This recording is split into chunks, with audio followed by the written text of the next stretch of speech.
So the Maharal says an amazing thing. He says the Akedah was such a self-sacrifice for Avraham Avinu that his love of God would not have motivated him to do it. But because he was scared of losing God's love, therefore he did it.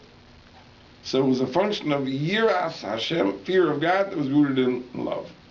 But it comes out from the Gemara that what is the foundation of all things? Is love of God. Good. Yeah. And from that comes fear of God. And the fear of God is very, very individual. Because it's rooted in each person's experiences, each person's learning. But the love of God is really equal for everyone because it is rooted in that which we all have in common, which is that natural yearning of our souls to connect with God. So when we say about somebody as a compliment, he's an Yer Shemayim, right? We're saying, as opposed to Ahav Shemayim, we're saying because it's something he has earned from his effort? I don't know if we're so precise about that. In other words, Yer Shemayim means he's a good Jew. But why don't we say he's a lover of Shemayim instead of a fearer? I think that we just aren't precise about that. The person may love God too. No, but what I'm saying is we've chosen that brand. I don't know. Maybe. It could be why. I don't know. I wouldn't read too much into it.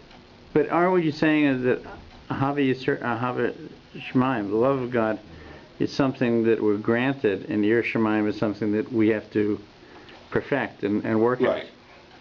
So then it would make sense. Right. In that sense, it would make sense because it's something the person's done. Could be. But this idea of Yirah Shamayim is not the usual concept. Usually we say Yirah Shamayim meaning awe of God, like we're just standing in awe of His creation and His majesty. But you're introducing a whole other idea in the law. I'm doing the most fundamental, which is fear. Fear of loss. Fear of loss. Fear of That's loss. not the same as fear of just lightning. It's not the same as standing open mouth.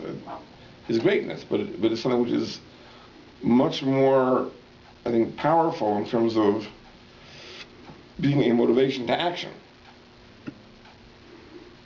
Now, when he went into the Mishkan, if you take one of the books about the Mishkan out, you see that the dominant metal in the inner sanctuary was gold. Virtually everything was gold. The walls made of the vertical boards were covered with gold. The vessels were all golden. The menorah, the table, the ark, the inner altar, everything was gold. There just was a little bit of silver. The foundation of the Mishkan was silver. Now we understand the idea behind that. The yesod, the foundation of everything, is our love of God. From that grows our fear of God. So you have the base and the bottom, which is silver. Inserted into the base are the vertical boards of gold. Everything else is gold, but the foundation is silver. Everything above the foundation is given by individuals in accordance with their own feelings, their own sentiments. Because Hakol b'dei Shemayim chutz miYirah Shemayim. Gold, which symbolizes fear of God, is a very individual thing. The person who learns more, who understands more, who experiences more, has greater fear. The person who understands less, experiences less, has less fear. But the foundation, which is love of God, the shayrish, the root of Avas Hashem, is common to everyone, and therefore that was made from the Machzos HaShekel, which was everyone's equal contribution. So I think that perhaps that gives us a little understanding, at least as to what the structure of the Mishkan symbolizes. But in our last minutes, I just want to take an amazing thought the Maharal says. And this is something which is a bit of wisdom, a totally different approach. If you're getting off that, can I ask you a question before you get to the conclusion?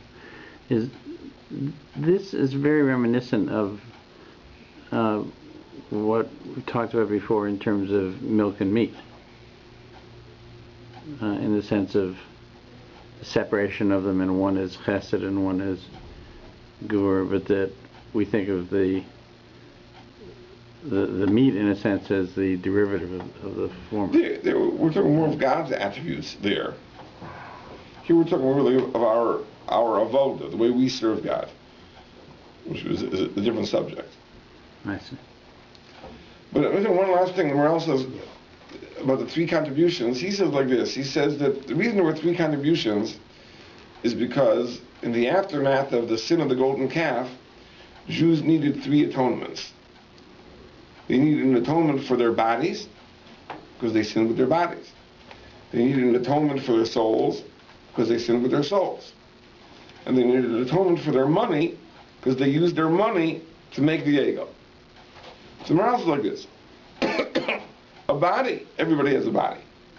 A soul, everybody has a soul.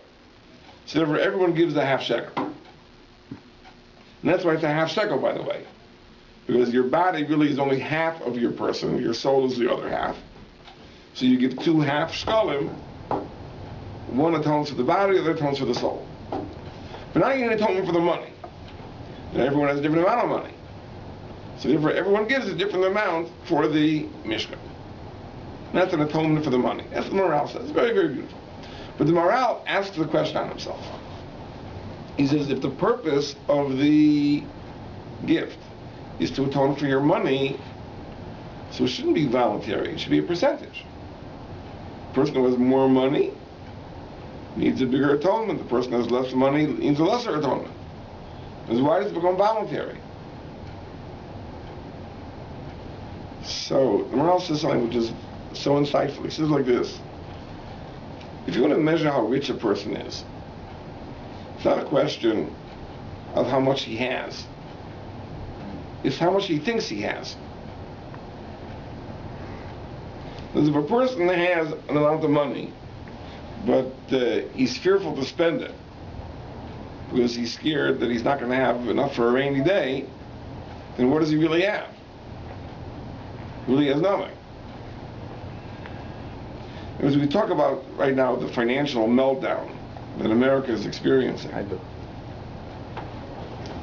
And the question is, there's been a tremendous loss of wealth.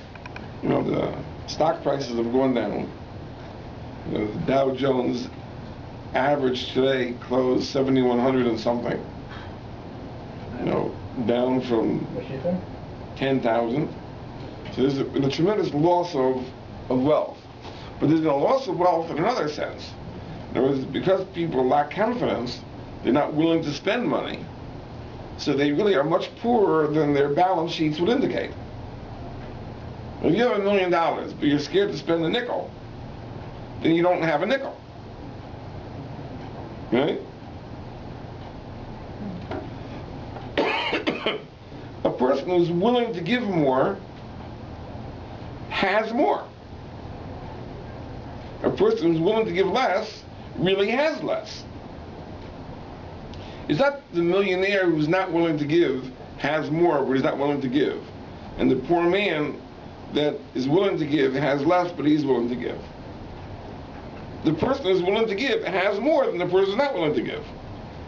And therefore, when the Torah says you give as much as you want, that is exactly in proportion to what you have.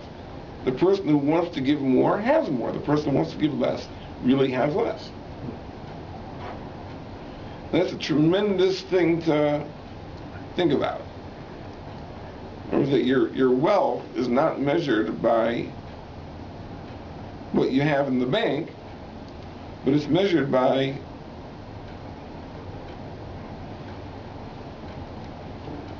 your willingness to give. Yeah, you gotta use that in the next part of me. Maybe. You know, in the meantime, you know, I think things are going to get worse before they get better. I think the people lack confidence. They lack. And, you know, there was an article that was written in the time of the Depression. Rabbi wrote an article, and he said that you know, the Depression then, which also had a component of a credit crisis, he says, is because people have lost their trust in God.